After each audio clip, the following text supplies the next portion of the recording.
I wed a paralyzed billionaire as a substitute bride, bound by my grandmother's medical debts. Before we continue, please remember to like, share and subscribe. The beeping of machines was the only rhythm in the dimly lit hospital room. Mara, 23, sat hunched in a creaky plastic chair, clutching her grandmother's hand. The old woman's breathing was shallow, her skin pale as linen. Beside the bed, a clipboard lay stacked with unpaid bills and urgent notices. Mara had tried everything. Extra shifts, loans, begging calls to distant relatives, but nothing had been enough. The cost of keeping her grandmother alive was climbing faster than she could chase it. Her world had narrowed to this room, these walls, this burden.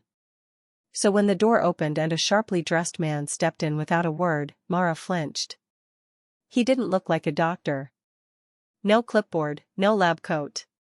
Just a tailored three-piece suit, polished shoes, and a presence that sent a shiver down her spine. "Miss Taylor?" he asked, voice low, calm and commanding. She nodded, wary. "Who are you?" "My name is Shin," he said smoothly. "I represent my son, Adrian Shin." The name was familiar. Everyone in the city knew it, Adrian Shin, the young billionaire who built an empire from tech and investment before a tragic accident left him paralyzed. Rumors surrounded the family like mist: power, secrecy, wealth. Mara sat up straighter. "What do you want?" "Mr." Shin stepped closer and set a crisp folder on the side table, right atop her grandmother's medical file. "I've come with a proposal. My son is meant to be wed this week. His fiancée has disappeared. The wedding must go on, for public reasons, legal reasons. And we require someone, suitable. Quiet. Needing something in return." Mara stared at him, stunned. "You want me to marry a stranger?" He offered no smile, no kindness, just a simple nod. "In exchange, all your grandmother's debts will be cleared. Her treatment will be covered in full. A fresh start, for both of you." Her throat tightened. "Why me?" "Because no one will question you. You're unconnected to our world, clean, with no past scandals or entanglements. And you're desperate." The word burned in her chest. Desperate. She stood and paced, fingers shaking. "This is insane. I don't even know him. I don't even know if he wants this. My son, Mr. Shin said, agrees to the terms. This is not a love story, Miss Taylor. It is an arrangement." Mara turned back to look at her grandmother, frail, slipping away slowly, her life tied to numbers Mara could never afford. A future of quiet servitude in exchange for her grandmother's survival. "I don't even have a wedding dress," she whispered. Mr. Shin stepped forward, placing a silver pen in her hand. "You won't need one. Just your signature." Her hand trembled as she flipped open the folder. Legal pages blurred before her eyes. Her heart raced. She thought of everything she was giving up. And then she signed. The pen clicked shut. The weight of duty settled on her shoulders, heavier than any vow of love ever could. The cathedral rose like a monument to excess, its towering marble columns gleaming under golden chandeliers, stained glass windows casting fractured light onto the velvet aisle runner. 1,000 flowers bloomed in curated perfection, their scent overwhelming. Every seat was filled with people Mara didn't know, politicians, investors, celebrities, and masked curiosity seekers disguised in designer couture. But not a single soul there had come for love. Mara stood at the threshold in a gown that wasn't hers. The silk had been borrowed from the Shin family's vault of appearances, a dress worn by someone important once, perhaps the real bride. It fit, barely. Her makeup had been applied by a team that spoke in hushed tones, never looking her in the eye. Her hair was sculpted, her face powdered to mask the dread that clenched in her chest. The music swelled, something classical, distant, and cold. Her cue. She stepped forward, and the entire room turned to look. Cameras flashed. A murmur traveled through the crowd like static. Somewhere to her left, someone whispered, "That's not the original bride." Another hissed back, "She's the replacement." Still, she walked. At the altar sat Adrian Shin, motionless in a sleek, matte black wheelchair that looked more like a throne. He wore a tailored tuxedo, sharp as a blade, his features partially obscured by dark glasses. His face was unreadable, no twitch of a smile, no flicker of nervousness. Just stillness. Calculated, complete. Mara's breath caught.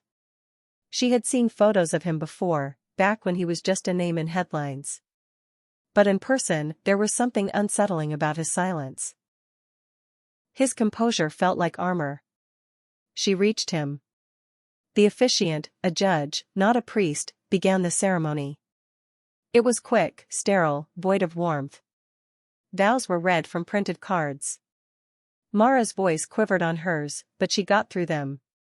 Adrian's voice, when he spoke, was smooth and low, as if every word was rehearsed and drained of emotion. There was no pause for personal vows. No glances of affection. When the time came for a kiss, the officiant hesitated, looked at Adrian. Adrian gave a small shake of the head. Just once.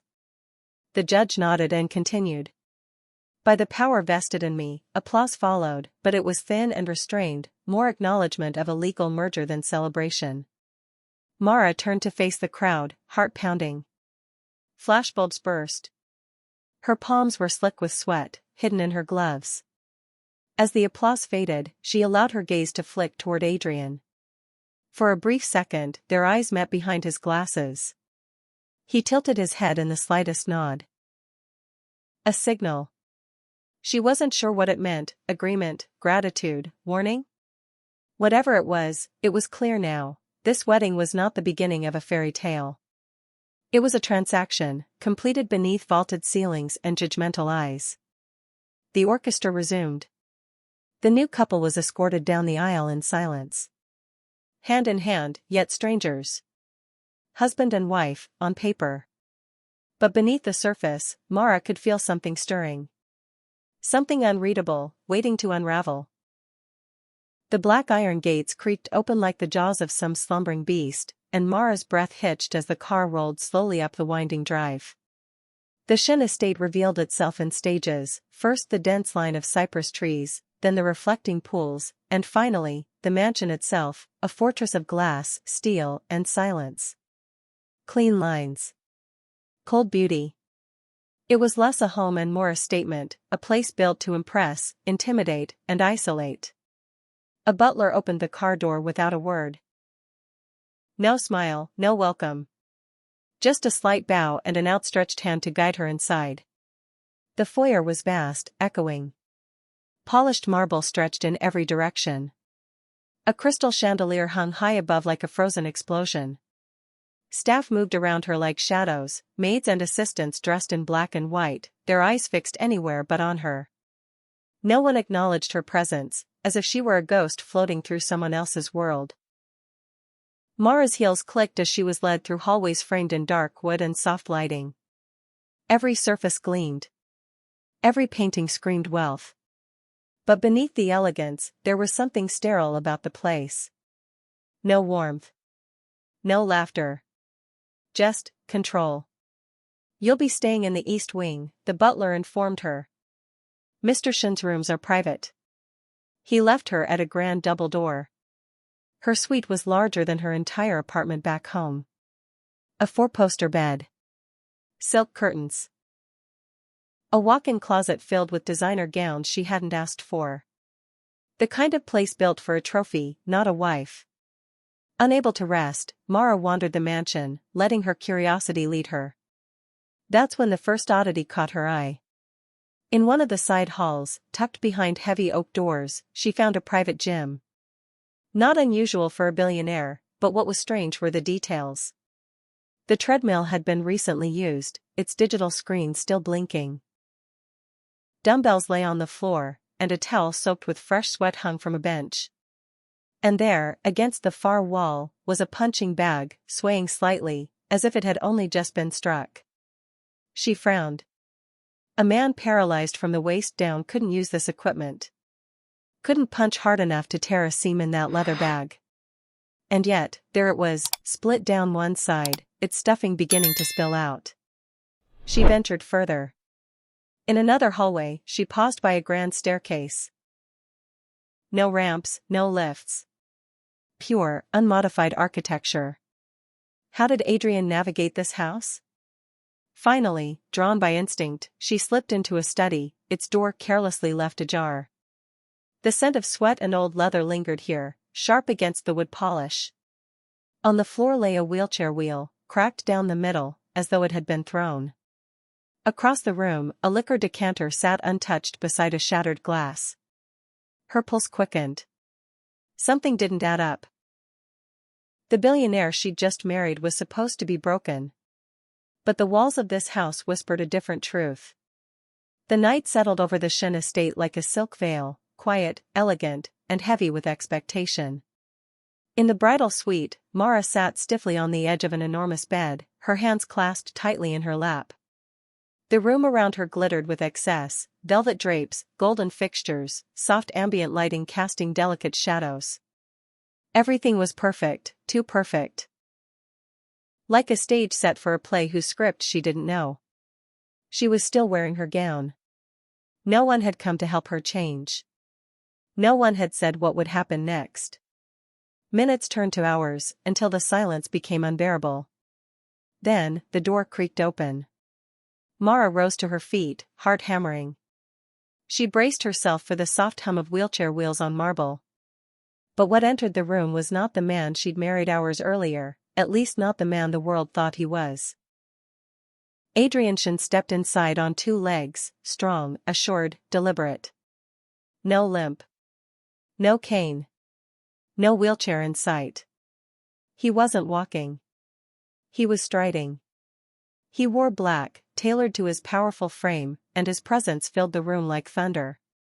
His gaze locked onto hers with a fire that made her chest tighten. "You're not," she began, breathless.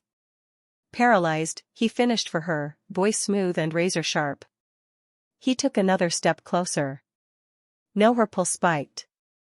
But the world, everyone, believes what I allow them to believe. He took another step, slow and measured. And that's how I've survived. Mara's back hit the edge of the bed. He stopped just short of touching her. The air between them felt electric, charged with something dangerous and intimate. "This was all a lie," she whispered. He tilted his head. "A performance. Necessary. I needed the world to think I was broken. That I was no longer a threat. And me?" Her voice was thin now, barely audible. "Am I part of the performance, too?" His eyes flicked over her, reading her like a blueprint. "You were chosen for a reason." Mara swallowed hard. "Because I'm desperate." "No," he said, his voice dropping. "Because you have nothing to lose. And people with nothing to lose are the hardest to control. The most dangerous. The most useful." Her knees weakened, but she held her ground. "What do you want from me?" He stepped closer, now only inches away. "Loyalty. Silence. Strength. I need a wife who won't flinch when she sees behind the curtain. Who can play this game with me, because trust me, it's only just beginning." Mara's mind reeled. Everything, her marriage, the estate, his reputation, it was all smoke and mirrors. And yet here he was, real, commanding, terrifyingly alive. "Are you strong enough?" he asked, his voice barely above a whisper now. She met his gaze, defiant despite her trembling. "I don't know yet." He nodded, once, as if that answer pleased him. "Good," Adrian said. "Then we'll find out, together." And with that, the door shut behind him, sealing her fate with a man far more dangerous than she'd ever imagined. The mansion was quiet, steeped in late-night stillness, but Mara couldn't sleep. The weight of the truth Adrian had revealed on their wedding night pressed down on her like lead. Her mind reeled with unanswered questions, her heart still pounding from the shock of seeing him walk, strong, whole, and utterly unbroken. She found him in the study, illuminated by the flicker of firelight. He sat by the hearth, a crystal glass in hand, untouched. His jacket was gone, sleeves rolled up, forearms resting on his knees. He didn't look up as she entered. "Couldn't sleep?" he asked quietly. "How could I?" she murmured, stepping in slowly. "Nothing about this is real." At last, he looked at her, sharp, alert, calculating. "You want answers. I deserve them." He gave a small nod, as if he'd expected this moment. "Very well." He stood, walking to a nearby cabinet, retrieving a thin leather folder. Inside were photographs, newspaper clippings, internal documents, all marked confidential. He handed it to her. "My accident," he began, "was no accident at all." Mara's eyes widened as she scanned the contents.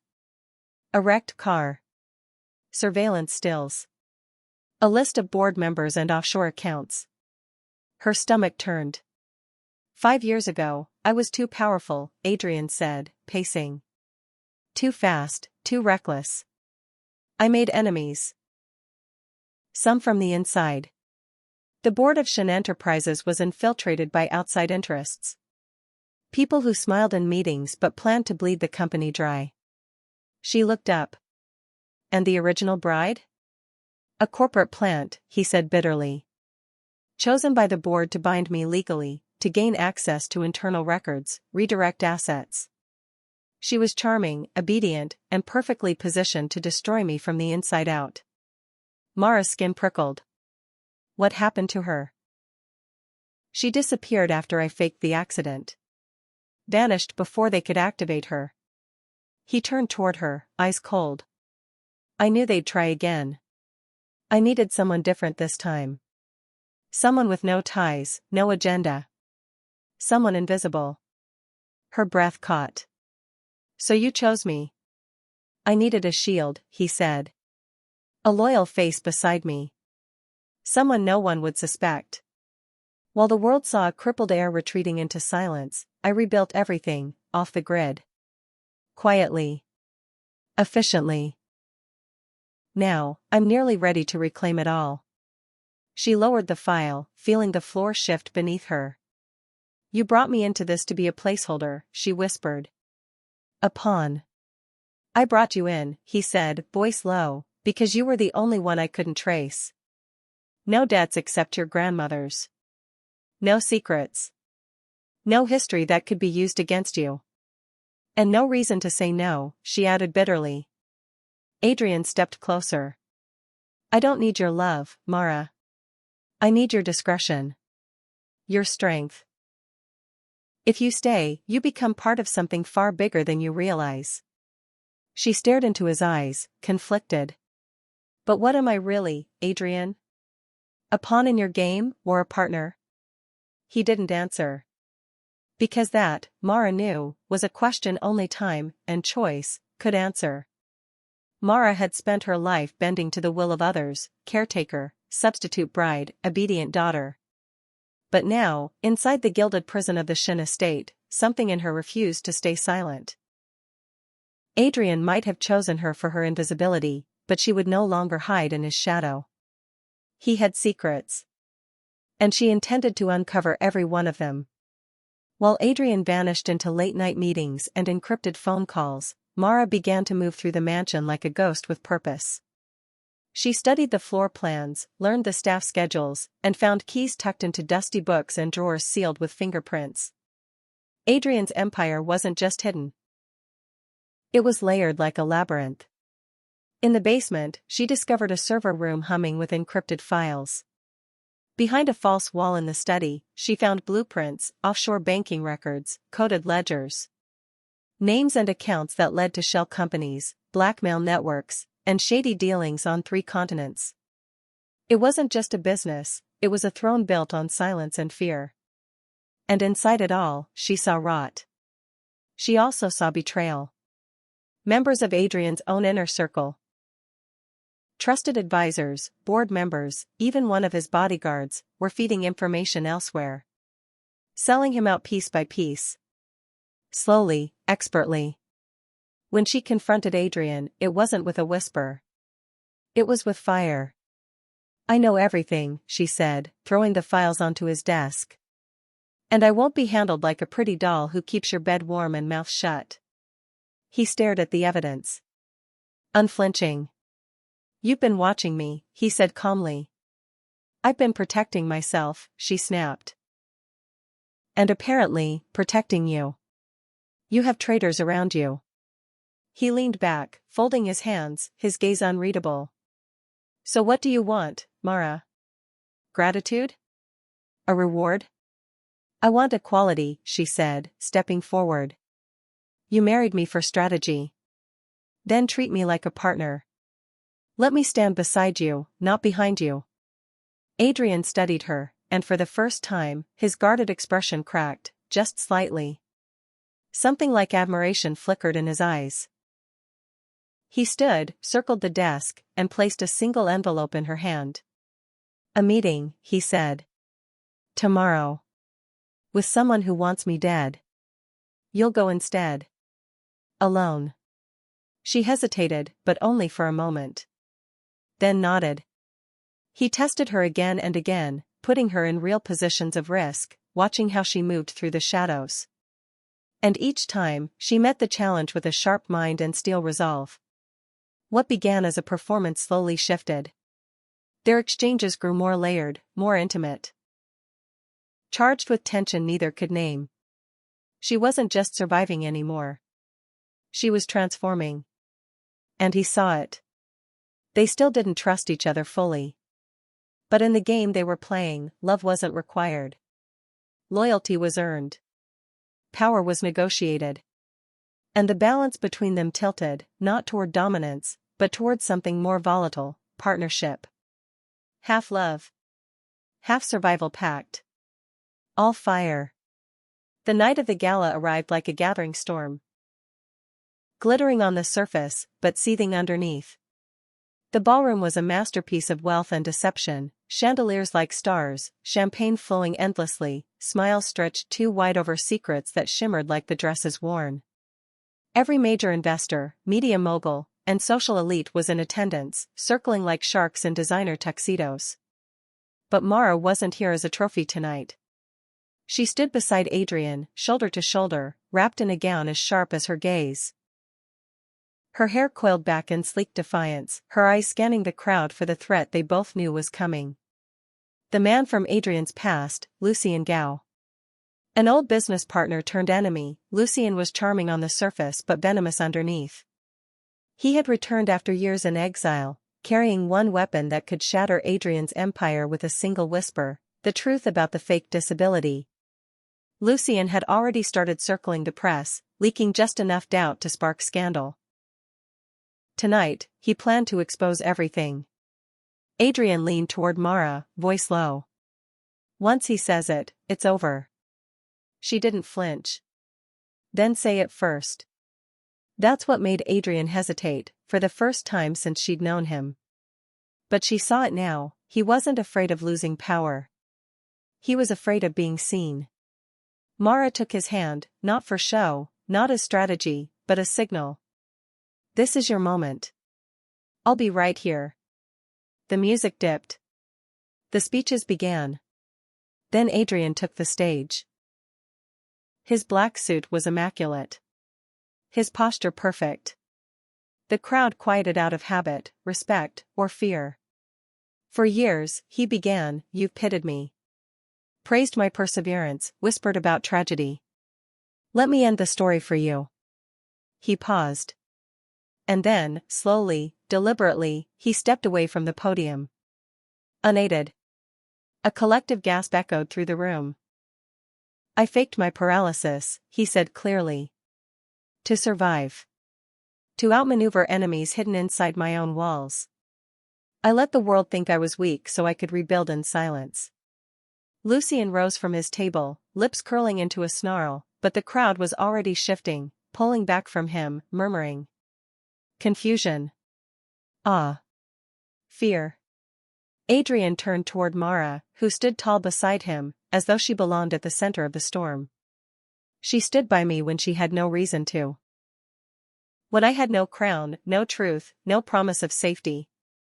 She was never the bride I chose. Mara stepped closer, her voice barely above a whisper, but caught by every microphone. But I'm the wife you needed. The room fell completely silent. And then the applause began, tentative, then swelling. Not everyone believed him. Not everyone had to. What mattered was that he had spoken the truth first. Lucien was no longer a threat. The contract that had brought them together had long since burned away, replaced by something forged in fire and choice. Together, they turned from the crowd and walked out, not as puppet and puppet master, but as equals. Unshaken. Unmatched. Untouchable. If you enjoyed the story, please ensure to like, share and subscribe for more exciting stories like this. Thank you.